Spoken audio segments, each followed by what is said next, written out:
Well, welcome back. House Democrats are pushing a very expensive plan to secure the Capitol building, to the tune, actually, of $2 billion. The House Appropriations Committee broke down the allocation of these funds. Millions are actually going to wellness and trauma support as well. And get this, a lot is actually going to a fence to protect the Capitol building. So, to be clear, apparently walls and fences are fine to protect politicians, but not to protect our southern border. Joining us now to break down this unbelievable hypocrisy is Texas Congressman Lance Gooden. Congressman, good to see you. Good to see you. Thanks for having me. You bet. All right, Congressman, as Sean mentioned, Pelosi wants to throw all this money at protecting politicians like herself, $2 billion, yet they're opposed to doing anything at our southern border. Meanwhile, the border, it's so out of control. It's not a crisis, though. It's just a little bit out of control. That President Biden is reallocating over $2 billion that was meant for COVID funds. So talk to us about this double standard that we're seeing, that let's protect us, but don't protect our border states and give money to migrants. Yeah, we've seen these double standards ever since COVID hit. We've got members of Congress that don't come to work, but they expect the American people to go to work. We see money being spent on a wall around this Capitol, this fortress that Speaker Pelosi wants to build, and yet they can't even admit that we have a crisis at the southern border. It's so bad that they're reallocating money, because if they actually admitted there was a problem and brought a bill before us, they wouldn't be able to get the votes because of the far left that controls their agenda.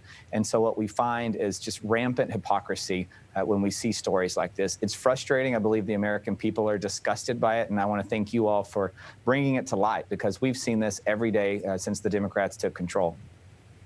I'm sure you guys are dealing with it in Texas head on. But I do think earlier this week, probably everybody cheered when the CDC finally announced that vaccinated people don't have to wear a mask inside, mostly because it actually makes common sense. But Speaker Nancy Pelosi is still requiring you and your colleagues to wear masks on the House floor. I think most of you, if not almost everybody, has announced they're vaccinated or had COVID.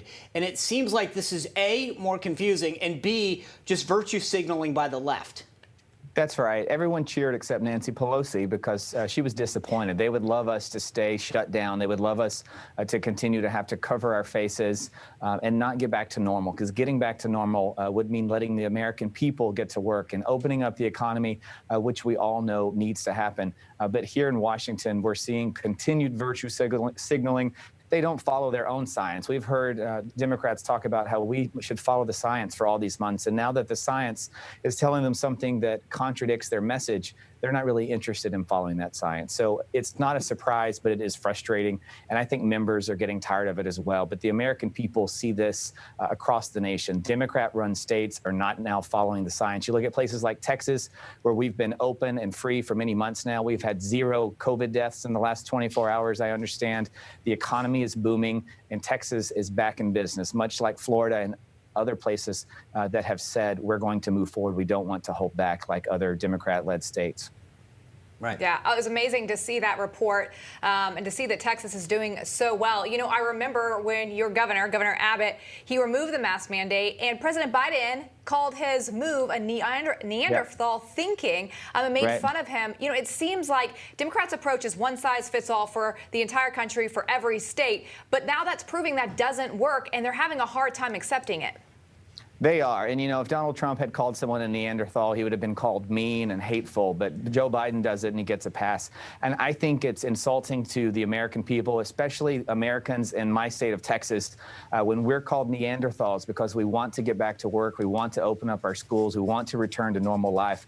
We don't want to live like the people in Washington, D.C. do, where they still cover their faces walking on sidewalks, and they look absolutely ridiculous because they have a mayor that says you can't dance at a wedding until she says that you, in fact, can. The CDC and the values of these Democrat-run states just don't match at this point. And Democrats are really struggling with that, because the science now says it's time to get back in business. It's time to get back to our normal life. If you've been vaccinated, you can wear a mask. And I would argue that if you haven't been vaccinated and you're out without a mask, then that's your decision to make, especially at this point. But the American people are tired of being told what to do. And I think that will be reflected next year in the next election cycle.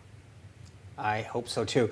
I want to get to this. I brought this up a minute ago in terms of the media coverage of this, but the House is set to vote, if it hasn't already, I'm sorry I haven't been keeping up with your schedule today, on this January 6th commission. Republican leadership is whipping against supporting it for a variety of reasons. How do you come down on this and why?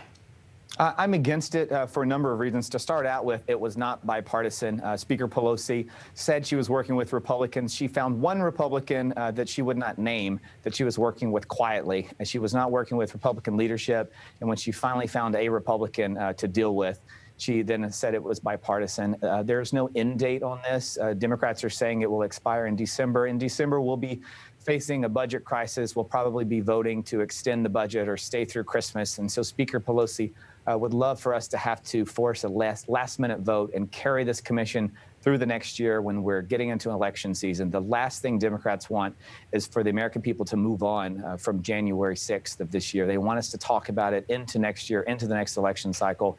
They have no intention of working with Republicans. Democrats will be picking the staff of this commission.